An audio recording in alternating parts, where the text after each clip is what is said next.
पिंजरा पिंजरा रे. बाहेर उखळ पूजेची सगळी तयारी झाली आहे. जोशी बुवा आलेत, पण आमच्या दोन्ही नवऱ्या मुलीच नाही. चल चल.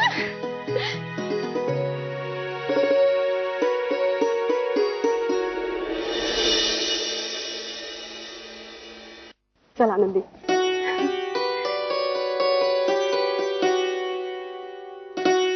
चल. अरे वा आनंदी, सुरेख दिसतेस हो. आयुष्मान भव. साडीच पहिल्यांदाच पाहतोय तुला. तर गुरुजी, आपली उखळ पूजेची सगळी तयारी झाली आहे ना?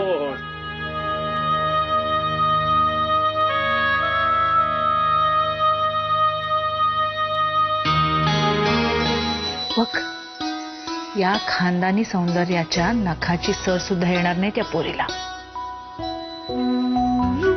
मम्मा, मी खरंच सुंदर दिसतीये ना?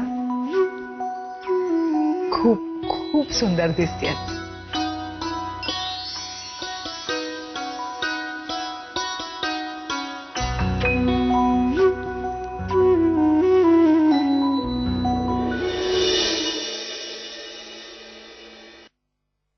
नाही ना ग, सुंदराला फोन नको.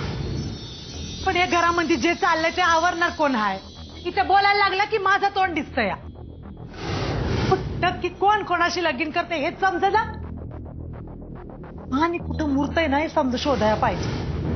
कारण हे समज जे चाललंय त्याबद्दल घरात कोणाची बी काय बी तक्रार नाही असं कसं होईल? पण मी काय म्हणते, नारायणी ताईंना बी येऊ द्या ना. त्या आल्या की जरा मजा येईल. ए पोरी, तुम्हाला मजा वाटावी म्हणून नाही करत आहे सगळं. धार्मिक विधी म्हणून करतोय, कळलं? जोशी भाऊ, तुम्ही सुरू करा हो. आणि या आलेल्या बायका तरी किती वेळ ताट करत बसणार आहे? जाऊ द्या हो विठाबाई, तुम्ही नका चिडचिड करून घेऊ. जोपर्यंत मला माझ्या सुनेचं नाव कळत नाही ना, तोपर्यंत मी आनंदी होणार नाही. नारायणी शियाला कळलं नाव वा आनंदी. त्याचं लगीन ठरलं ना, त्याच्या तोंडून निघू दे की नाव. हे बोल बाबा, बोल आता, बोल. हो चिरंजीव, बोला की.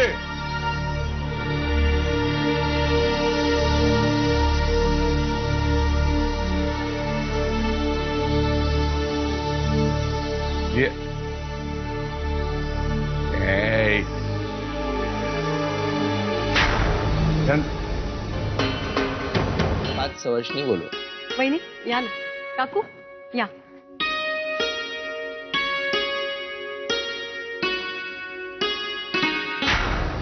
काय चाललाय हा प्रकार?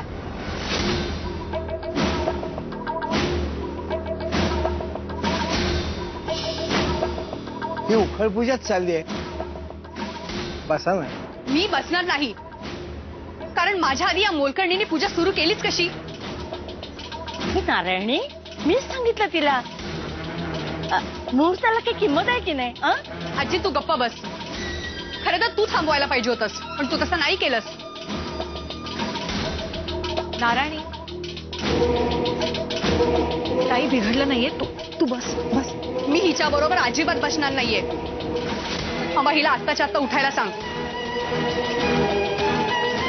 जग आणि शुभ कार्य चालू आहे, उगाच विघ्न नको. मामा, जर खरंच तुला शुभ कार्यात काही विघ्न नको असतील ना, तर हिला आत्ताच्या आत्ता उठव.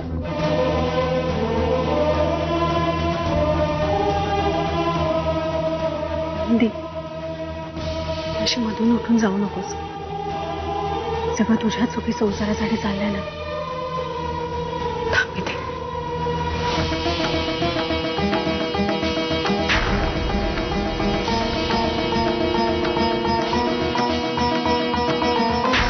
गणेश्वराय वरदाय सुरप्रियाय लंबोदराय सकलाय जगद्धिताय नागाननाय श्रुतियज्ञ विभूषिताय गौरी सुताय गणनाथ नमो नमस्ते.